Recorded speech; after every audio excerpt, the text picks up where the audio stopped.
Hi, mystery writers. Welcome to Write a Killer Mystery, where we talk about making a good mystery great. And today I want to talk about something very important and essential to your mystery novel, and that is your detective's fact review scenes. So I'm going to talk about how important they are, how to use them, and what they do. All right. First, I want to thank my patrons on Patreon for supporting this video series and my writing. And if you would like to join us, there's a link in the description below. And I have special videos and reports just for patrons, so would love to see you there. All right. Your detective looks back. That's essentially what these review scenes are. Your detective is looking back on what they've learned so far. So as they try to solve the mystery puzzle, one trope you want to include in your story is the review of the facts so far. Because as your detective leads your reader through the story, they're the protagonist. They lead your reader through solving the puzzle, and that's one of the reasons these scenes are so essential in a mystery, because they help connect the reader with solving the puzzle. All right? So don't overlook these key scenes in your mystery, because they work two ways. So let's talk about what they are and then what they do. All right. The first thing that these review scenes do is it's a compilation of the evidence, the clues, and what your detective has learned from the suspects so far. And it's just your detective usually making a list. It allows your detective to interpret and consider each piece of evidence, every interview they've done with a suspect, and also to consider how they relate to each other. So far, each one of those pieces of evidence and the clues and the suspect's interviews have been a single item, and this is the way your detective pulls them all together and starts to build relationships among all of these things that all this data, all this information that your detective has collected. And also, this process displays your detective's thinking skills, their critical thinking, and especially their ability to apply divergent thinking to the importance of each puzzle piece. And divergent thinking is just thinking of different ways that one thing might be applicable. All right? So your detective struggles with what they know about the victim and what they know about the crime itself from the evidence and the clues. And when they've collected all these pieces into their list, their review, whatever it is, now in this scene, they're looking to develop relationships between and among all these diverse, disparate pieces of information. So actually, you can use this compilation review scene twice in your story. So I thought I'd go through those two different places and how they work, because they're a little bit different. All right. So the first review scene comes somewhere before the midpoint in your story, Act 2 in the 4-act structure. And your detective has explored the victim's world by collecting evidence, gathering clues, and interviewing suspects. So there's all this diverse information that's happened so far in your story. And now your detective tries to take all those bits and pieces of knowledge and put them into some kind of coherent whole. Some coherent whole that your detective hopes is going to help them solve the mystery puzzle. All right. So it's going to look at each suspect's portrayal of the victim. All right. And your detective is trying to construct some kind of complete vision of who that victim was. It's one of the things that your detective is trying to do in this scene. And from the evidence and clues, your detective puts together a method of the killing, maybe, all right? And even though they don't know the why yet, they're going to have a clear picture of how that victim was actually killed.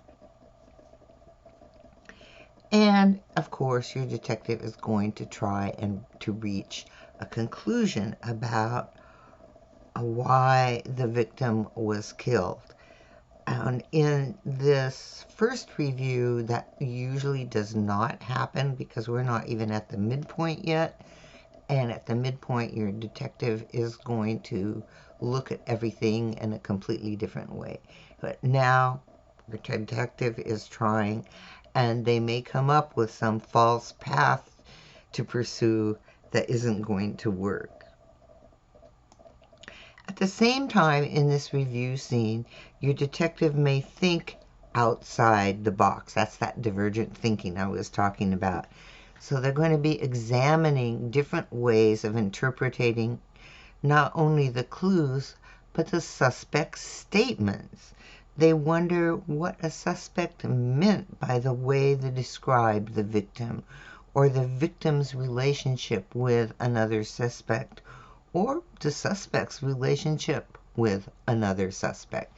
It's trying to build all these relationships and just put things together from all the evidence that your detective has collected so far. So as the author, you will direct your sleuth toward erroneous conclusions at this point. And they're going to need to reverse those erroneous conclusions at a little bit after the midpoint. They're going to see that everything that they thought so far is not working. But this is the place where you just put it all together for your detective. And all those bits and pieces they've collected, you put it all into a whole. And usually this scene is the detective sitting down with a piece of paper and a pen and writing lists or drawing arrows, or in those detective scenes they may have the whiteboard with the same arrows and circles and all that stuff. So these scenes are really important. All right. So then there's a second review. There may even be a third, but I'm just going to talk about the first and the second. There's a second review, which essentially does the same thing, but in a different way. So after the midpoint, your detective realizes that they've been going down the wrong path, misinterpreting what they know so far. And so your detective is going to try to fill in the blanks of what they know and figure out what it was that made them go down the wrong path. So at some point after the midpoint, so this is Act 3 in the 4-act structure, they perform another review, which includes details and information they may have collected since the midpoint. So this one is going to have new information in it, and it's the same process. Your detective is going to be thinking about how these new bits and pieces of information relate to the other bits and pieces of information that they know. And this time, in the second review, the review includes the detective's new interpretation of all the information as they list the details one by one. And if you place this review scene near the end of Act 3 in the 4-act structure, it may be the moment when the villain emerges as the primary suspect. It's just going to be where you choose to place this review scene. And it may be that you actually have the second review scene, and then in that last section of your novel, the 4th act of the 4-act structure, you have another review scene where they actually figure out who the villain is. That is up to you. All right. Let's see, where was I? So your detective doesn't know this for sure as far as the villain is concerned. It's just that the information now makes it look like the villain may be a very likely suspect. All right. So you're really pointing the story, your mystery story, toward that final act when your detective discovers and reveals who the villain is. That's not the point of these review scenes at all. All right. One of the most important things that these review scenes do is organize the information for your reader. All right. While your reader may be admiring your detective's reasoning skills, you're also refreshing their memory on what has happened before. And you'll call attention to a clue or review a suspect's version of what the victim was like. Remember, in the same way that the detective collected this information one by one, the reader was getting informed about this information one by one. So these review scenes kind of put it all together in a bigger picture, not just for the detective, but for your reader. And as your detective organizes the information, the reader develops an emotional attachment to the detective. And there's another thing. When you give your reader a chance to remember, you give them an opportunity to put themselves on track.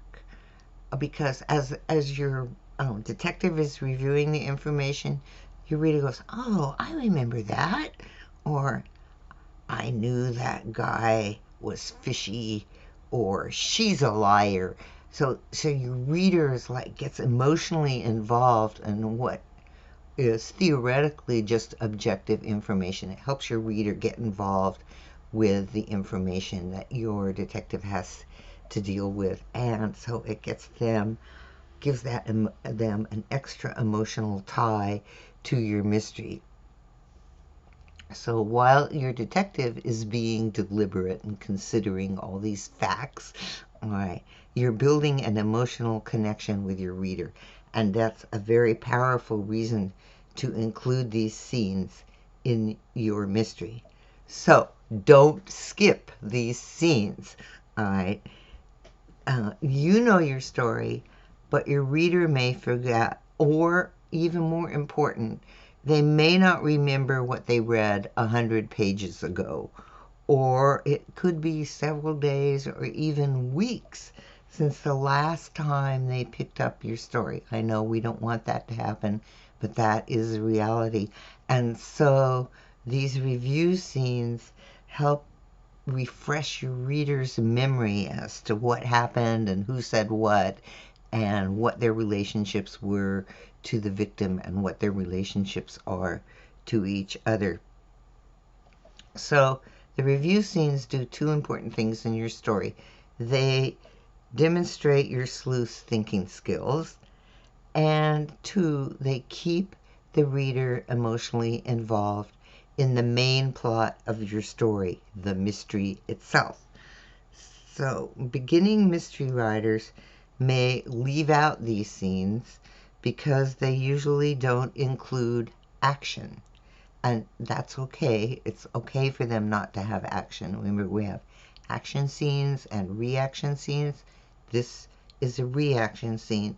So one of the things you can do is after any kind of action scene, whether it's the main story or it's a subplot, you can set your detective down to review everything they know so far, and at the same time give your reader a kind of breather from all that action that just happened.